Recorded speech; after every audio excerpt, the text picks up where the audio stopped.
Foreign direct investment किसी भी देश की इकोनॉमी के लिए बहुत इम्पोर्टेंट होता है। इसमें बाहर के देश की कंपनियां डायरेक्ट इन्वेस्ट करती हैं किसी भी देश में या फिर उस देश की कंपनियों में हिस्सेदारी खरीदती हैं। वैसा ही एक एग्ज़ाम्पल हमारे सामने आया है जब यूएसए के फेसबुक ने भारत के रिलायंस इंडस्ट्रीज़ के द्वारा प्रमोट किए गए रिलायंस जियो में 5.7 बिलियन यूएस डॉलर का इन्वेस्टमेंट किया है 9.99% हिस्सेदारी के लिए। ये इन्वेस्टमेंट इतना सिग्निफिकेंट क्यों है? क्योंकि ये एक ऐसे समय में आया है जब पूरी दुनिया कोरोना वायरस या कोविड-19 के चपेट में है।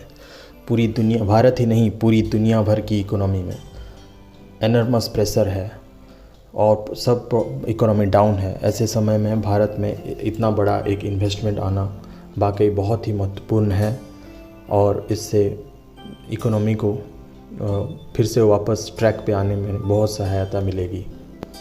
ये डील दोनों ही कंपनी रिलायंस और फेसबुक के लिए एक विन विन सिचुएशन है। चलिए जानते हैं कैसे। क्योंकि जियो के पास भी बहुत बड़ा इंटरनेट यूजर बेस है और जियो के सब्सक्राइबर भी कम से कम 38 करोड़ हैं, तो जियो एक बहुत बड़ा प्लेटफॉर्म प्रोवाइड करता है फेसबुक को। जियो चूँकि रिलायंस इंडस्ट्रीज़ का एक हिस्सा है, रिलायंस इंडस्ट्रीज़ का टारगेट है 2021 तक डेट फ्री बनना। इसलिए रिलायंस ने अपने ऑयल एंड केमिकल बिजनेस का 20% हिस्सेदारी सऊदी अरामको को बेचने का डिसीजन लिया है। सऊदी अरामको सऊदी अरबिया का सबसे बड़ी ऑयल कंपनी, यहाँ तक कि दुनिया की सबसे बड़ी ऑयल कंपनी में से एक है। और उसके बाद ब्रिटिश पेट्रोलियम के साथ भी रिलायंस इंडस्ट्रीज़ का बात चल रहा है ताकि वो अपना पेट्रोलियम का रिटेल बिजनेस भी शुरू कर सकें।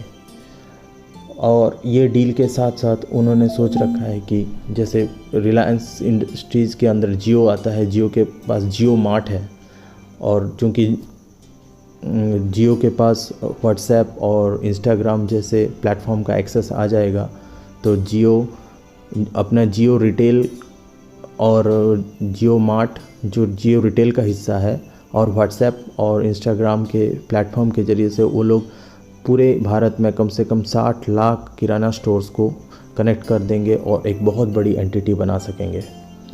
उसके साथ फेसबुक को भारत में बहुत डीपर एक्सेस मिल जाएगा क्योंकि भारत इंटरनेट मार्केट में दुनिया का सबसे बड़ा इंटरनेट मार्केट है।